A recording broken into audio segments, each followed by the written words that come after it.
We are live. Welcome to the March edition of the Baltimore SharePoint Users Group. I'm Shadidi Laser, and we're going to get into this session this evening. As I share my screen,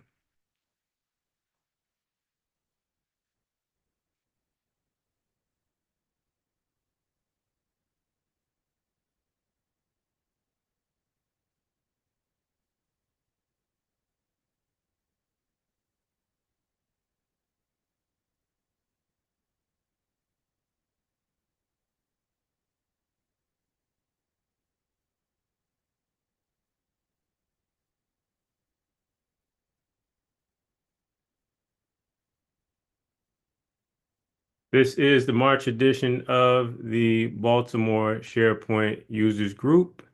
As we begin to record, for those of you who are tuning in to this broadcast for the first time, or you're new to this group as we are currently meeting virtually, I am Shadidi Laser. I'm co-founder of this group and current acting president. Let's get into the monthly announcements before we go into our featured presentation for the evening, one that I'm looking forward to. So if you're looking to automate your solutions, save time, streamline your workflow using AI Builder and or Power Automate, this is the session for you. Uh, there's so many instances and use cases that this particular presentation can apply to. You can utilize AI Builder and the tandem of Power Automate for your office apps. You can use it for platforms such as SharePoint and or Teams. But in this particular session, you're going to be able to ask questions and get the insight that you need in order to go back to your work center and be more efficient and effective. So, when we talk about what is Baltimore SharePoint Users Group, Maryland's longest running Microsoft focused community learning institution. There are many groups that have been around, but I'm proud of the fact that every third Thursday, rain, sleet, hail, snow, whether we have to wear masks or not, or whatever the situation scenario may be, there is a meeting. Now, the only exception to that is every third Saturday, once a year, when we host our annual conference, which we're looking to bring back this year. Over 6,000 Microsoft professionals have passed through our monthly meetings and or conferences and have sought training, achieved training and or certification through our certification partners. We're going to work in with greater campaigns on training and certification for 2025. Lots of great things in store via our resource partners. So the user group itself has been a great starting point for many professionals, but the question is always how can we take that influence that the group may have in the local market and around, let's say, the Mid-Atlantic region, and start to help our members achieve more. And I'm looking to answer that as we move forward. In 29 Microsoft solo practices started within our membership ranks. So this could have been an individual who may have an ambition to start their own practice. Let's say they were a senior developer and they partnered up with other team members or user group members and started a practice. And so there's several high-level partners that Microsoft partners that have started from within the Beast Bug community. One fact that I'm very proud of. Special thanks to ProObject, once rated the one of the top 100 places to work in the state of Maryland. and our streaming partners. So this broadcast is currently streaming to LinkedIn, five different uh, organizations, let's say for within Facebook Live, uh, also X.com, formerly known as Twitter. And also, did I mention LinkedIn? Also LinkedIn. So streaming to all of those platforms. Special thanks to the organizations, whether nonprofits or otherwise, who are carrying our streams. Those of you who may be retweeting. The ground rules for this specific presentation is I will be in the background once our featured presentation begins. And then we'll any questions that come across in terms of on social media, I will have my monitors and dashboard up. And so at specific intervals throughout the session, I will take your questions and get them answered from our featured guest expert of the evening. Now, career dashboard. When we talk about career dashboard, this is our effort to ensure that our members are gainfully employed, whether as full-time employees on contracts or federal government employment.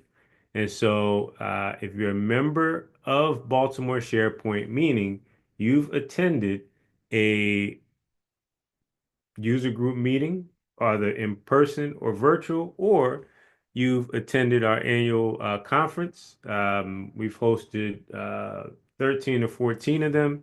You have access to resume and LinkedIn services. So get your profile rewritten, get your LinkedIn updated, and we're working on finalizing a user group to career pipeline, meaning if you're a member of the user group and you have the credentials, we have hiring partners, resource partners who are willing to grant you an interview and or career coaching to help you with the next step. So stay tuned as I'll be hosting a open house information session in order to help you learn more about this upcoming opportunity.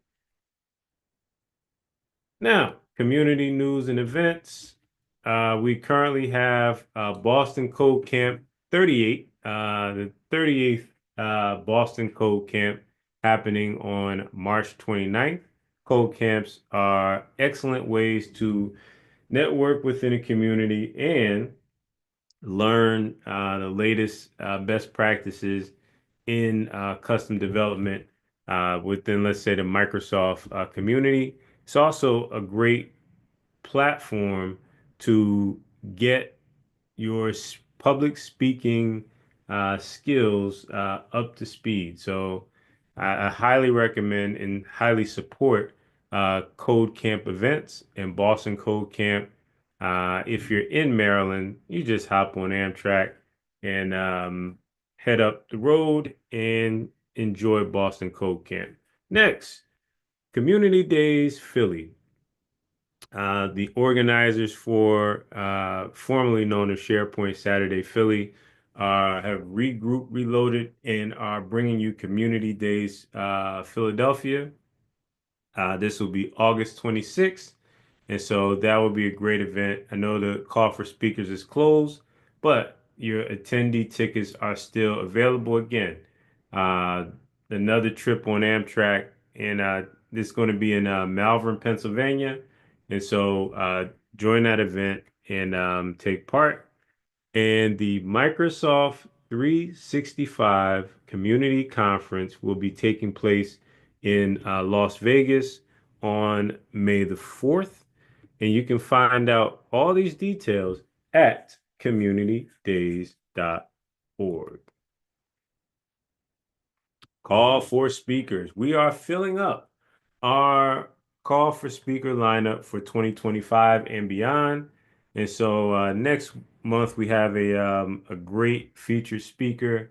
But if you are looking to deliver your presentation for Baltimore SharePoint audience in our live stream community, here are the topics that we are looking for. So technical deep dive can be anywhere from 45 to 55 minutes. We also have break fix, meaning you received a trouble ticket, and this was the scenario and the steps that you took to bring that solution back online and the lessons learned along the way. And speaking of lessons learned, so it could be a deployment, it could be an installation, it could be update, it could be building a solution or an app. The lessons you've learned, the best practices you've applied, and how it made you better as a professional. Sessions do not need to be 45 minutes. My first presentation in the Microsoft community was actually on the first version of DocAv. And so I was covering SharePoint backup and recovery. It was only 10 minutes. This was in Northern Virginia. And so, Falls Church to be exact, for those history experts out there. So, you definitely want to submit a session. I've been part of every single presentation of this group. So, I will make sure that you are delivering the most effective message so that you don't get bad comments on social media. And so, yes, call for speakers. Reach out to me directly, either on any of the platforms that you are viewing this broadcast. Like I said, once our featured presentation begins, I will step to the background and I will be moderating the comments to make sure there are no additional questions. And so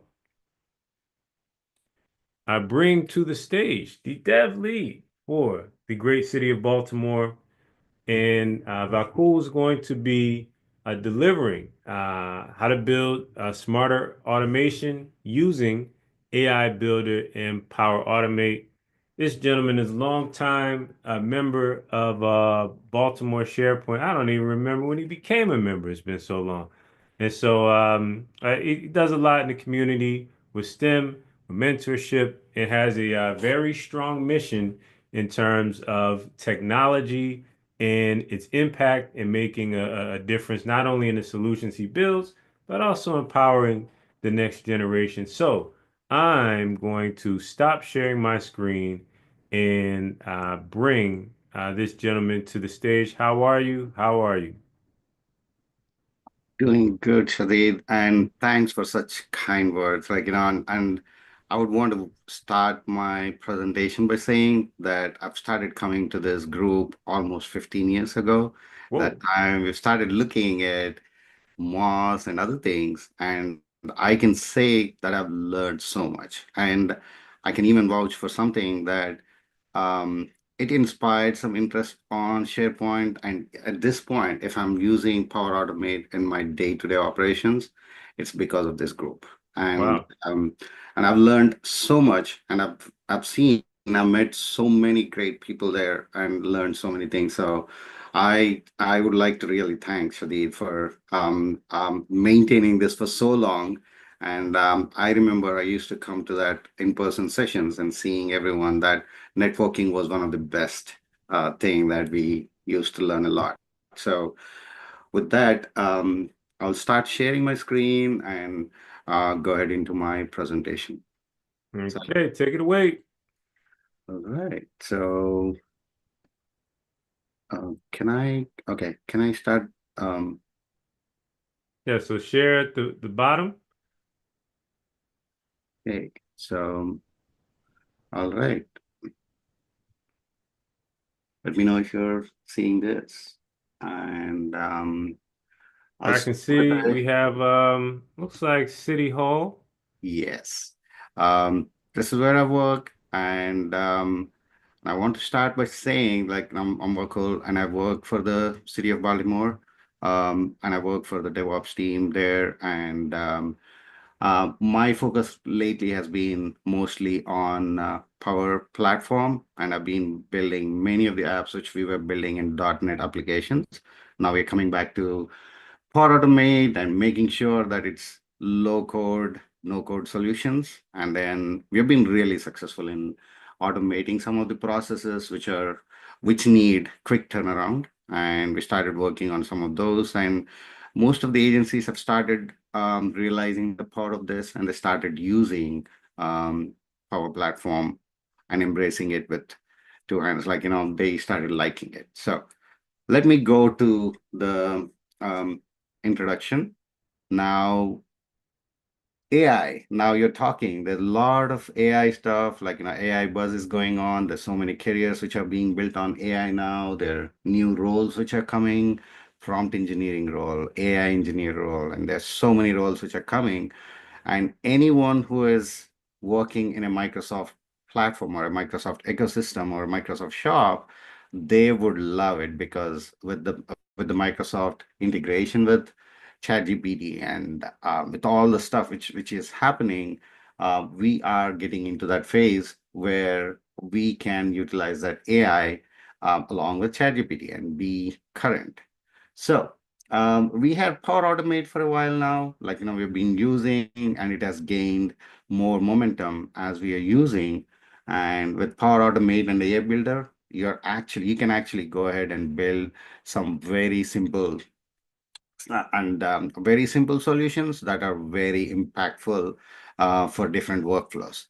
And the good part of this is you don't need any coding skills. You need to start. I mean, anyone can start working on this one. And we have successfully trained a few non-IT folks into using this one. And some of them have started actually even building, learning, and they are even learning JSON and other stuff now. So it creates that interest. When you say citizen developer, it's not just a term. It's like many people are actually started using it.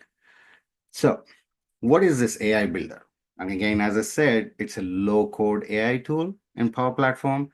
And there are different types of automation which you can do. Like, you can do the document processing, you can do the image recognition, like, the cards, I mean, the visiting cards.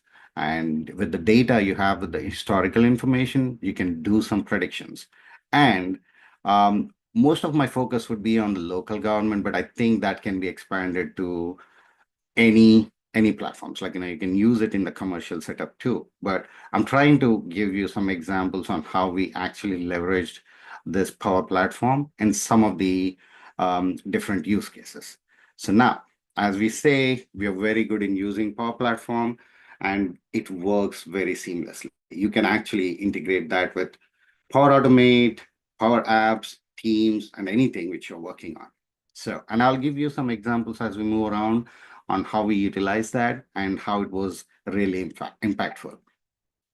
So now, as I said, it's seamless integration.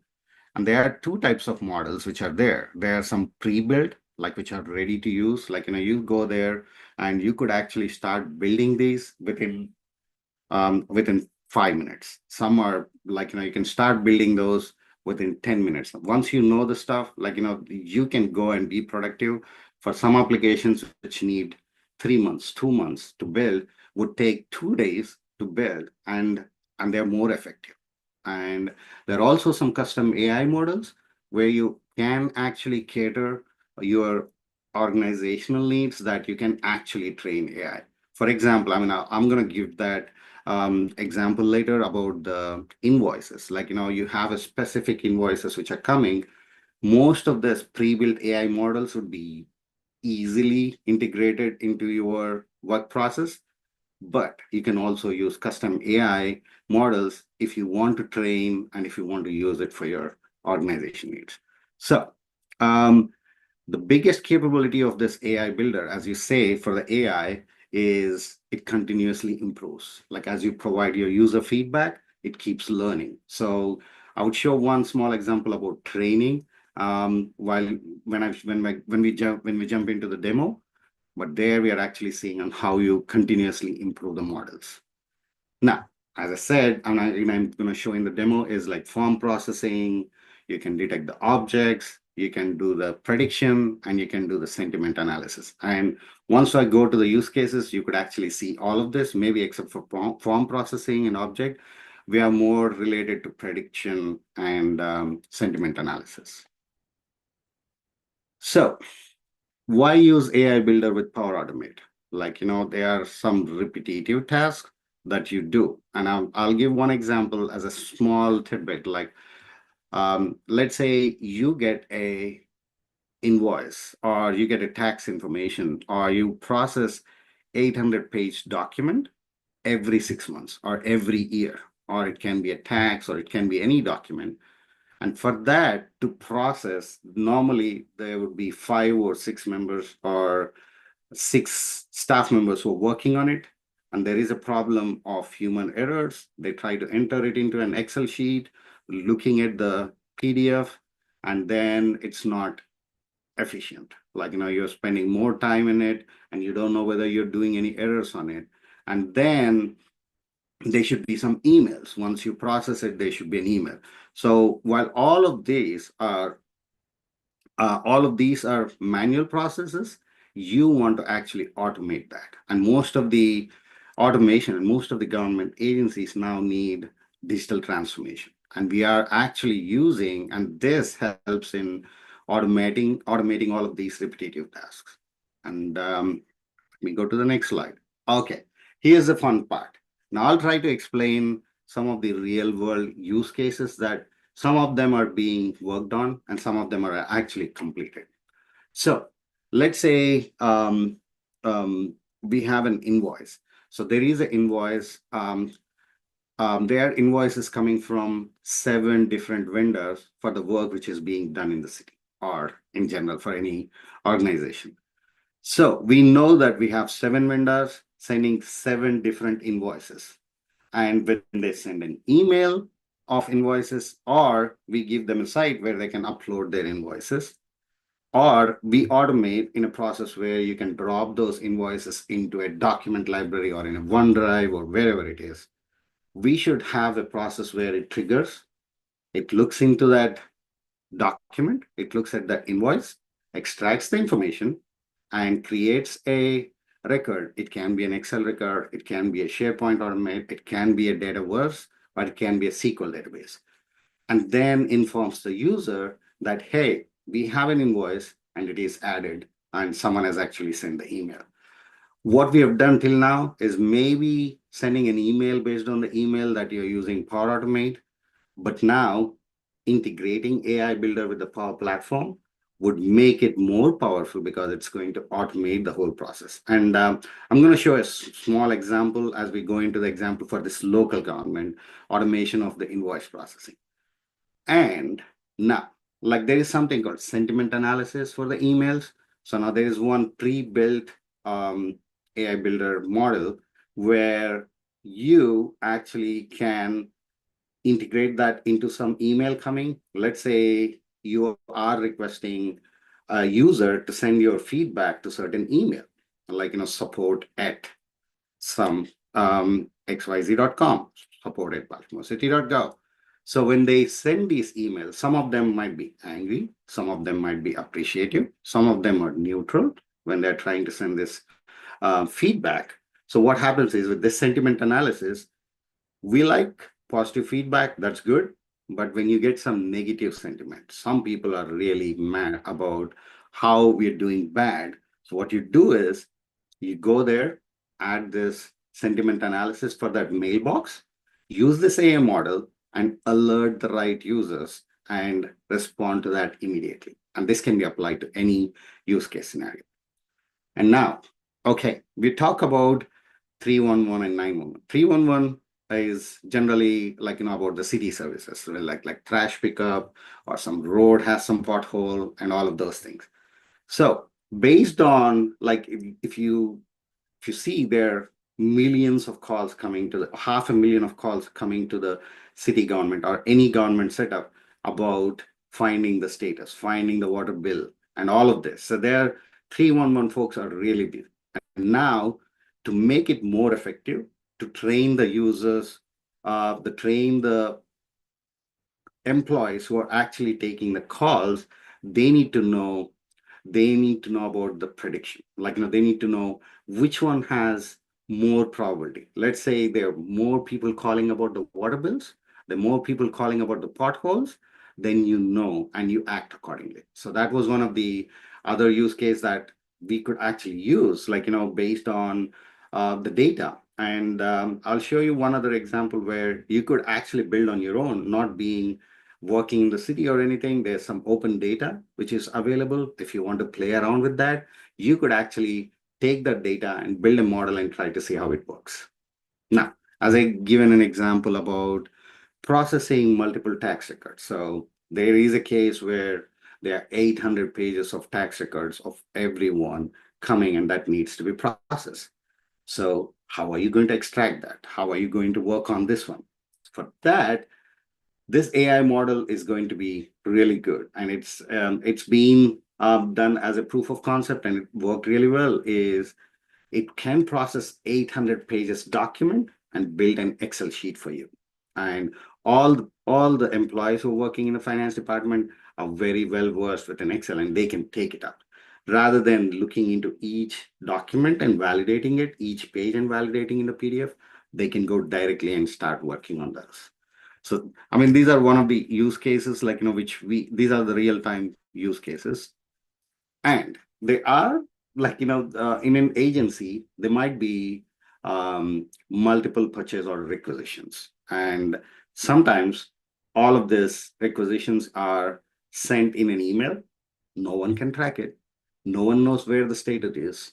And then we actually use Power Automate to actually automate this whole process. But by adding the AI models, it made it a lot more easier and saved a lot of time for the finance or for the fiscal folks to actually go in and make a decision so fast. So in on an average, it used to take 8 days to process one purchase order. Now it takes 1 day, max 2 days to process. And that's actually increasing the efficiency of the whole process. Now, again, as I said, prediction analysis, the 311 calls. There is one other really good data set that we are trying to plan. I mean, that's on the personal note, is annual arrests. Like, Baltimore Police Department does some arrests on what are the different data sets? How many are arrested on different categories of crime? How many are arrested in a particular zip code? How many are arrested in how many are really serious cases, and all of that. So based on that, you can actually predict and channelize your resources. And there's one other use case where you're actually looking at energy utilization. It's getting more and more costlier on how different buildings are utilizing the energy. And we have different vendors who are actually working on this energy utilization, and all of those files come in at one particular time. They have different jobs dropping into SFTP location. All of those comes into one, consolidating them and coming up with a data forecasting. And can go on and on about how to use Power Platform. There are some a procurement conference, which is being hosted by the city. And those exhibitors, there are a few exhibitors, there are like 100 plus exhibitors who come to that procurement conference. And we could leverage by using automation of this AI models. And we used to use Power Automate.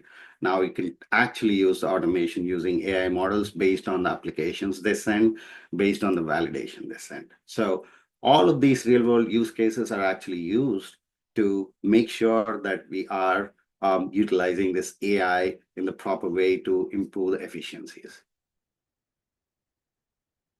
Now, when you're talking about using a pre-built model, there is something called labeling and the training data.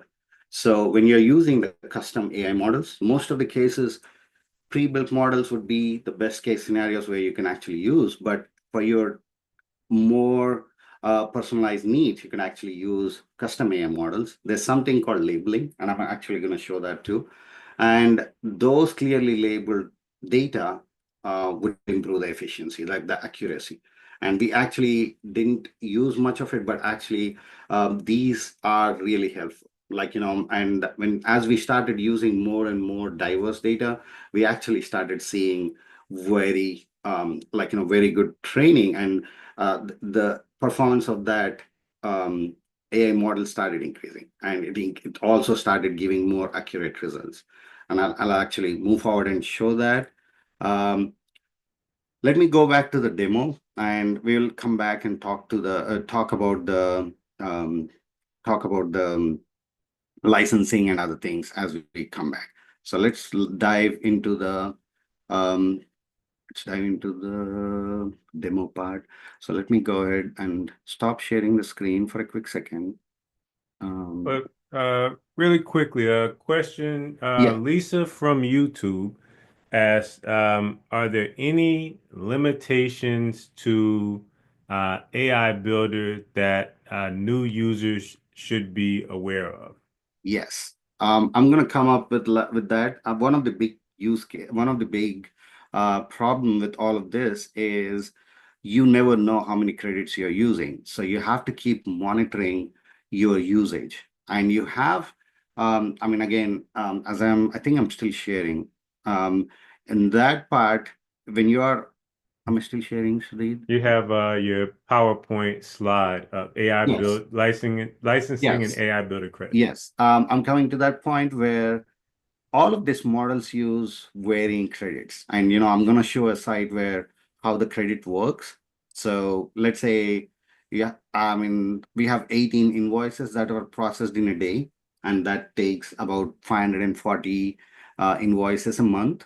And then those use roughly 2,700 credits. And depending on your license model, if you're using Power Apps license, premium licensing, Power Platform premium licensing, you get some credits. And that credits are based on the tenant level, and some of them are in the environment, environment level. So, in short answer is there are some pitfalls in this, and sometimes it gets really costly if you don't watch it carefully. And most of the systems, if you're using a custom base model, some of the custom base models might not be properly configured or properly built, and that might take more credits. So we have seen when you're using the custom base model for the big, large data sets, it's going to take a lot more credits. Um, I mean, again, depending on your need, you are looking at ROI, like and most of the cases, for the small things like 18 invoices a day, one time in a year process, you can still use the credits and start working on those. So again, depends on how you're using. Um, I hope that answered the question, but let me go back and Yes. okay, cool. Um, all right, so if this is a screen, let me come back here and minimize my PowerPoint. And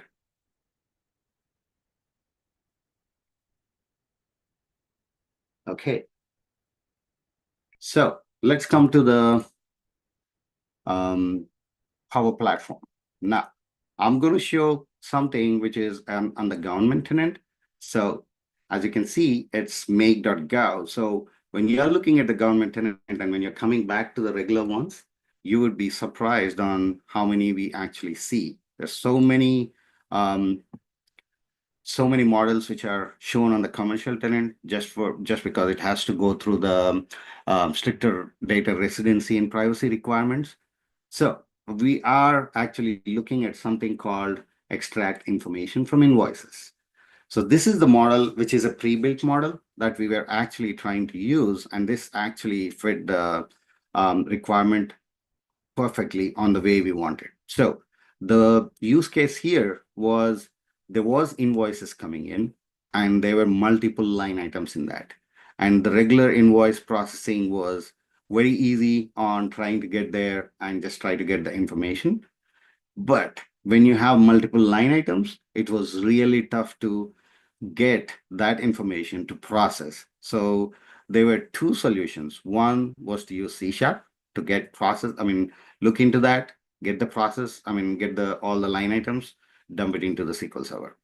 And then while we were researching, we found this one where it is a document processing model where you have multiple invoices and you add those invoices, like, and you actually model them. So you could actually use your pre-built model directly in an app or in a flow, or you can create your custom model.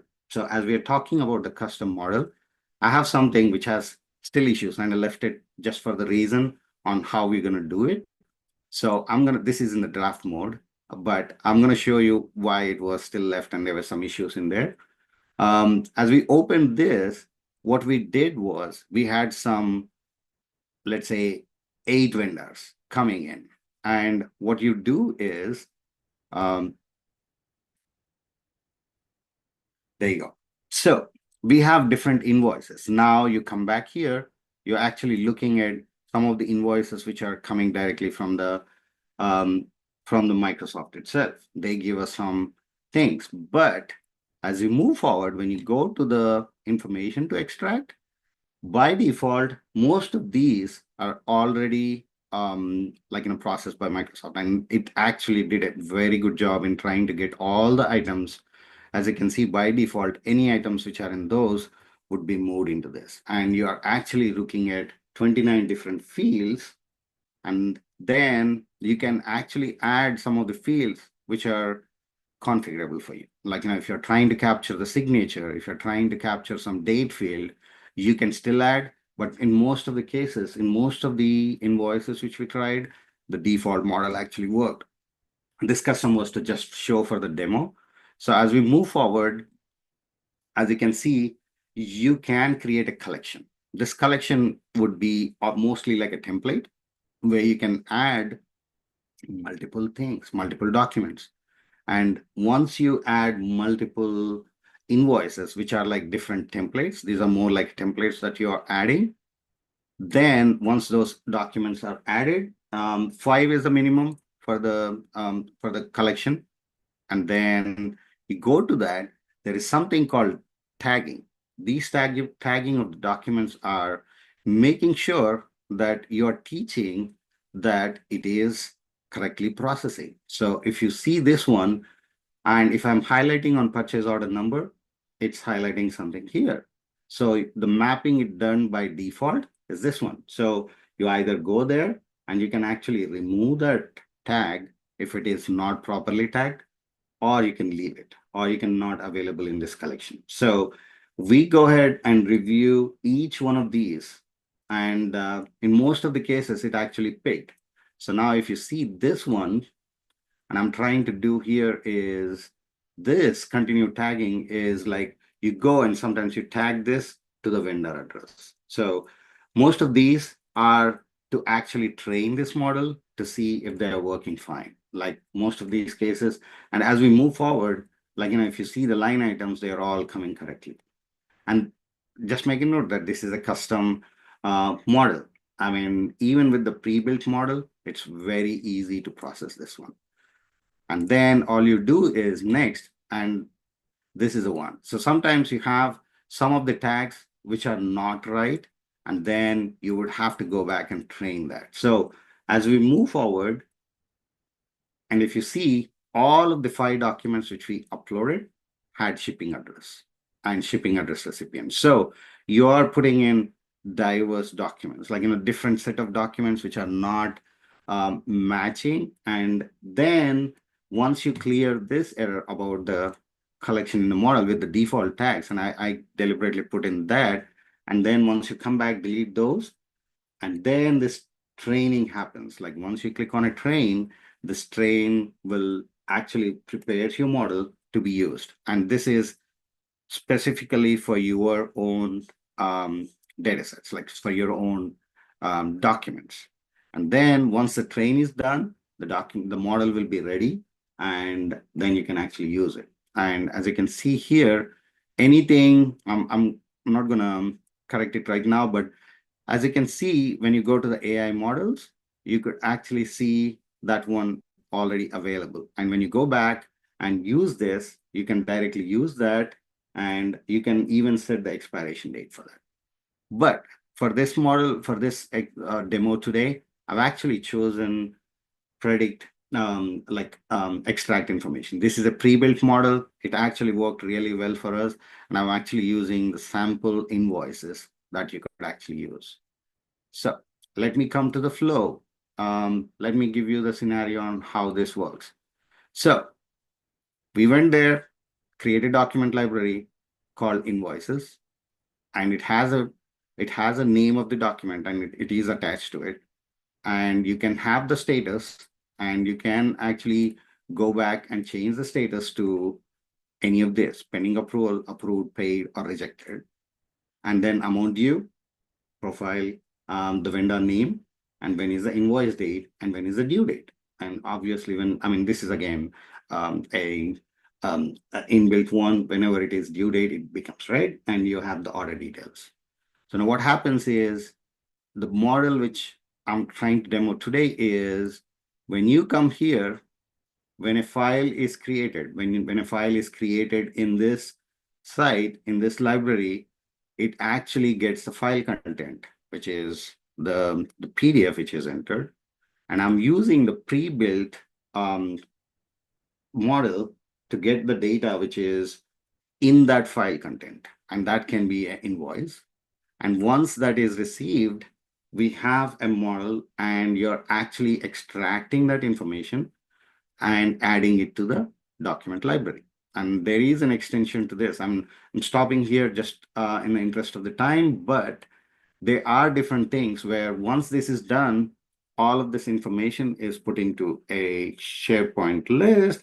It can be put into an Excel sheet. It can be put into a Dataverse table. And then you build a Power Automate on top of it. It's almost like an approval workflow. It can be just a list with an email going to the right person. And depending on type of that invoice, you can actually trigger an email sent to the right person. And all of that can be automated using Power Automate.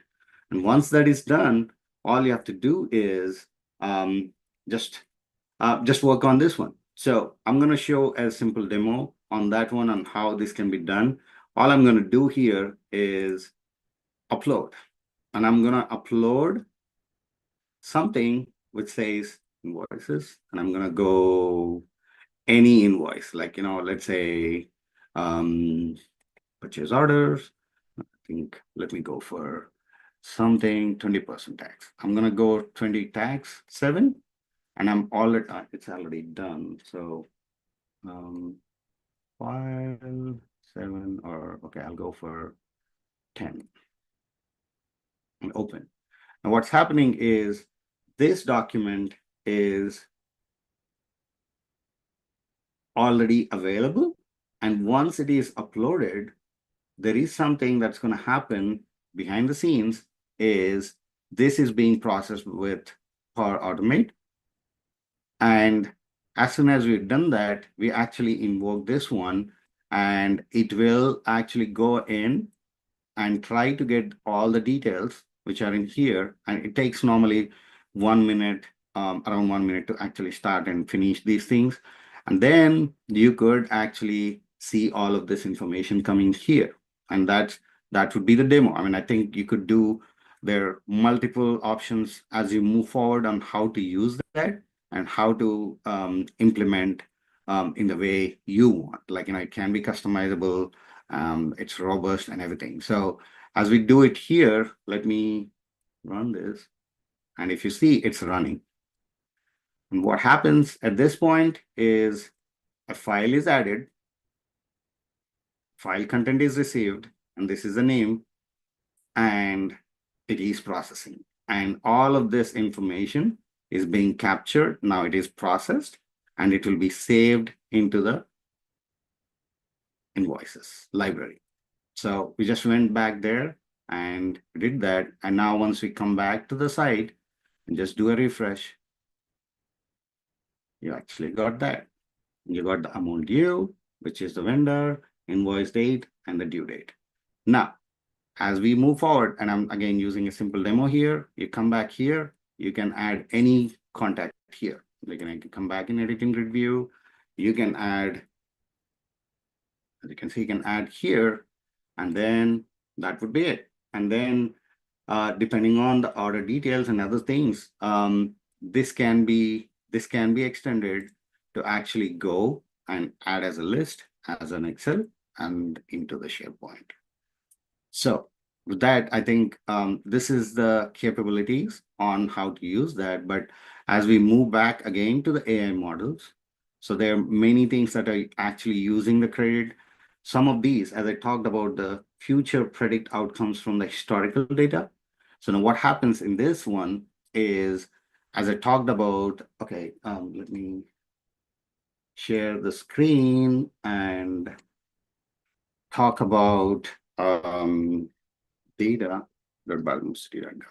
So this is what I wanted to show is, if this is one of the open data platform, which is offered by the city of Baltimore again, is like if you go for 311, as you can see, there are certain requests which are coming from different years. And you go back, and if you say date updated, and these are 2025, these are 2024, click on that. And you could actually get all of the details, and you can download the data set in CSV format, and then you can play around with that. And you can actually do the prediction analysis. I think we are actually planning to work on that, but the records are too high. And as we move forward, this is one of the idea on how to use these prediction future outcomes. And there is one other thing, like customer feedback, and you're getting some customer feedback on different things on, let's say, they're not happy about those things. We can use this pre-built model to analyze the text. Very angry that you're not updating my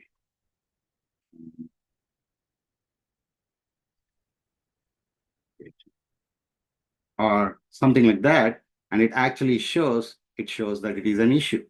So now as you go, this is just a confidence score of 59. Sometimes it might not work, sometimes it works.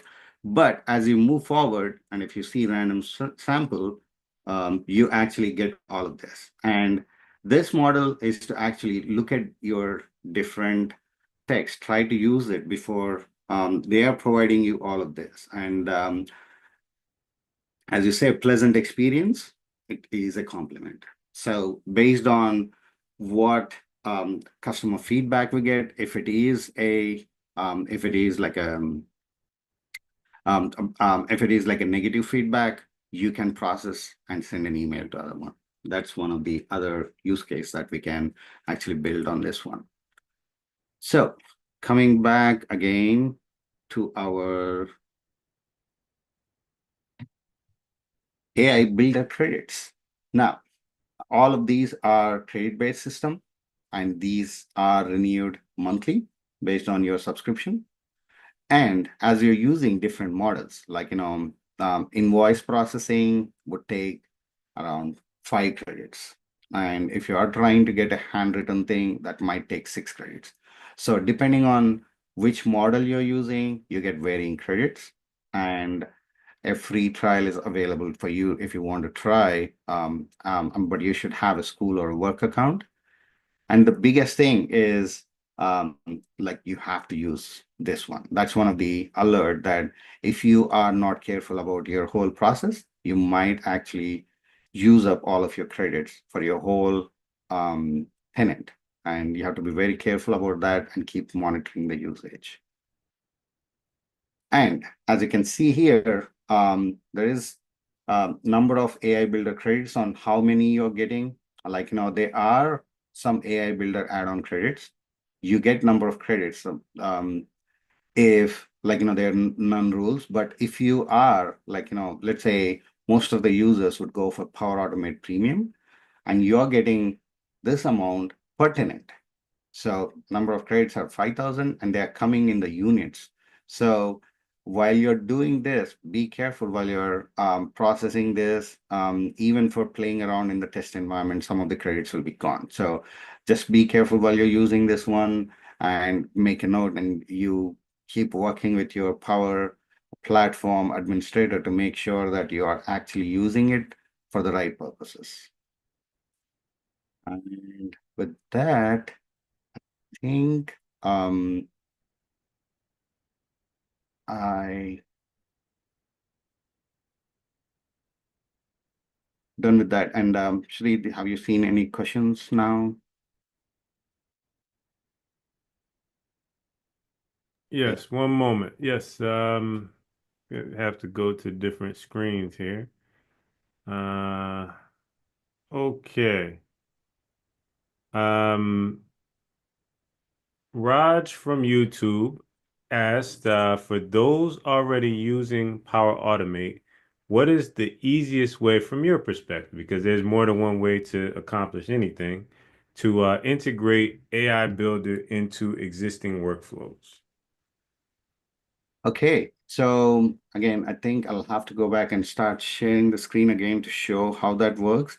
Is if you are in the Power Platform, you're lucky that you could actually integrate directly. So you go to the AI models, and as I showed, let me come back to the screen share again. I'll go to that page and share the screen again.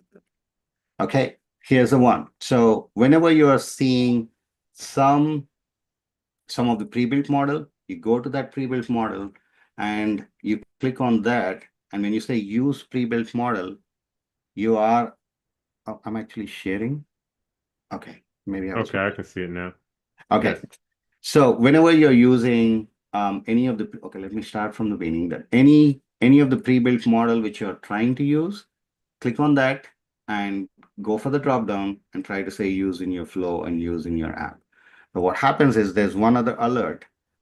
Whenever you're using this, your app or your flow would become premium because you're actually using the AI model, and this is for the premium users. So that's one of the thing, and it will start taking the credits. So even if you're processing as a Power Automate flow, it still takes the premium credits. So whenever you're using, you could actually, if you're using in Power Automate, it's very seamless. You go there, try to use in your app, and it's straightforward.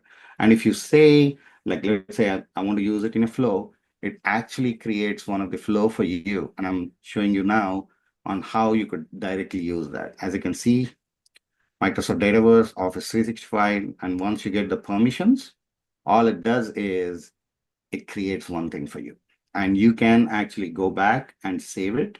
Like, you can rename it with some name, and you can start playing around with that. I mean, you can click on the test, and as you can see, automatically or manually test, you actually get a flow.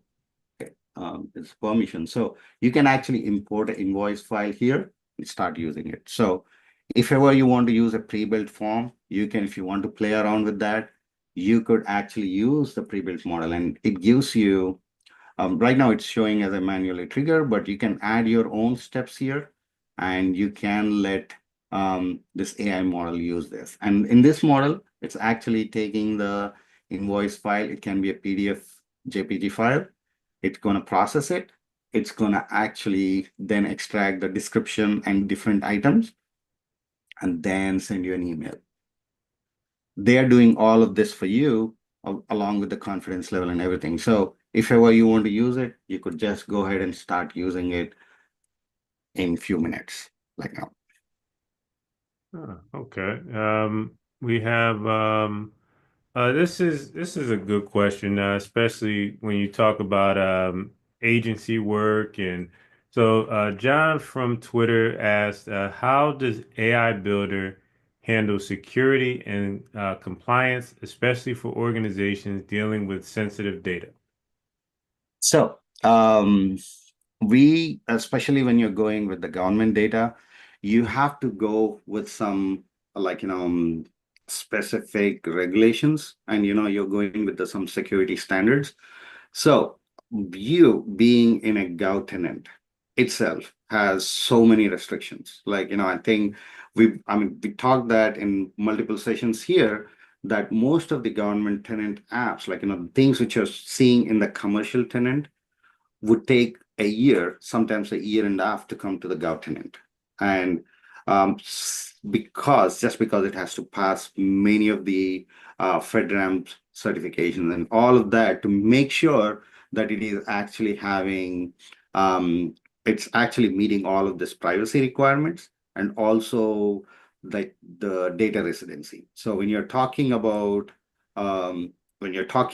these this data is more secure and it's not shared with any of the commercial tenants. So in other words, the first thing is the Gov tenant is taking care of most of the data. It's more secure. The second one is you have to be more aware of not using any of the PII information. Like, know that there are some tax information. Some of the data can be redacted depending on how you're using. And that again comes back to the AI training and AI guidelines of being used for different organizations.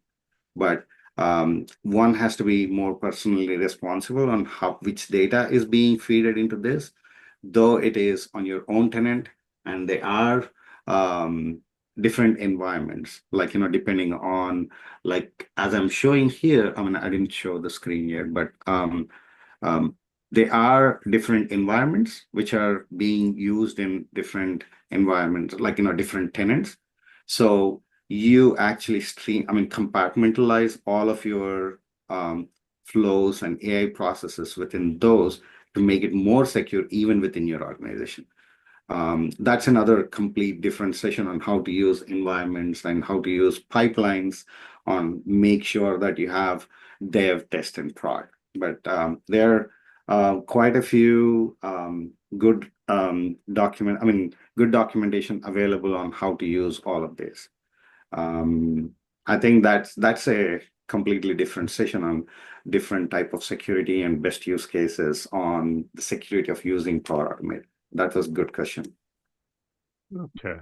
We have from Smita, how do you call an AI model in Power Automate? As I said, in Power Automate, if you have the permissions, if you have the license of AI Builder license, as soon as you go, there is a premium things like, when you're looking for the SharePoint, when you're looking for Outlook actions, you can also look for the AI Builder actions. And then once you start typing those, it will start popping up. So just, if you don't see it right now, please make sure that you have proper licensing before you do that. Okay. What do you consider? This is Chris from Facebook. A lot of different social media platforms here. Good questions. What are your favorite or recommended AI model to use in AI Builder for the task of document processing and approvals? Document processing, like, let's say we're even taking the invoices here, and I think there is some other thing called extracting the custom information. I'm actually seeing the screen right now here about extracting custom information from the documents. It is a custom model, and we've seen that it's taking a lot of credits when we are trying to use it. So I would say for now, for the things which we did, extracting information from invoices actually saved a lot of time. We were actually trying to use Azure, we are trying to use C# code. We need to do the review, and we're trying to create an Azure app within within Office 365. And then by using this, it actually is in some cases very simplified. Like, we might use two different ways. Nothing is bad. There's nothing like a good solution, but I feel using AI actually gave a very satisfying experience on extracting the information from invoices. You write like 800 lines of code to actually get the information, create Azure app, account, and all of that for your application. And then you come back here, just try to add few few of your invoices templates and train it, and it starts working in the way you want. That's pretty amazing. And I really loved using extracting information from invoices. But as you see, the government tenant has very limited models. But I've seen with my own personal account on the commercial tenant, those are crazy good. And there are many things which are in that. My goal, the next goal is to actually use predictive analytics, and those predictive analytics for different crime data, or it can be even your favorite sports. Like, you actually look at your NFL records, history, and try to come up with some model. So that's my personal thing. And I'm very excited about that. You don't have to be a machine learning expert to actually use any of these. Ah, excellent. Okay. Let me see. Any other questions? Um, okay. This is another more or less compliance question. What are your recommendations for building governance documentation around the solutions that are built through AI Builder? To be honest with this, I've not seen many of the um, much of documentation around AI Builder. There are some, like, you go for learn.microsoft.com and get some of the documentation. We have actually used this for this one, but for the Microsoft Power Platform, I mean, there are so many documentation. Like, we have one person from YouTube, Reza, and there's one other person who I actually follow almost every day. I go to his profile to see if there are any new documents coming in. I'll try to get his name, but there are few folks who are actually presenting and providing some of the information on all of this every day. But unfortunately, I don't have the information on the best practices for this AI model. The only thing which I heard was making sure that you have the credits and work very closely with your Power Platform admin, because it sometimes gets out of your control. So um, I'm not sure, but I'll try to see if I can find anything. And I don't know, Shadid can actually add it anywhere in any of the communications. Yes, definitely. Okay, those are the questions from people tuning in on social media. So yes, this was a excellent session. Great walkthrough, great demos, and on behalf of Baltimore SharePoint. Thank you for delivering this session, taking the time to do so. You have a great camera too. This I have to message you separately. You have a very good setup. So once again, thank you for educating us on AI Builder and how it integrates with Power Automate to build solutions. Great. Thank you, Shadid, for everything. And thank you, everyone, for tuning in. Thank you. The replay will be published and will be available on social media, also through Baltimore SharePoint email list. Uh, Thank you for tuning in this month. Tune in third Thursday in April for our next meeting and featured presenter. Everyone.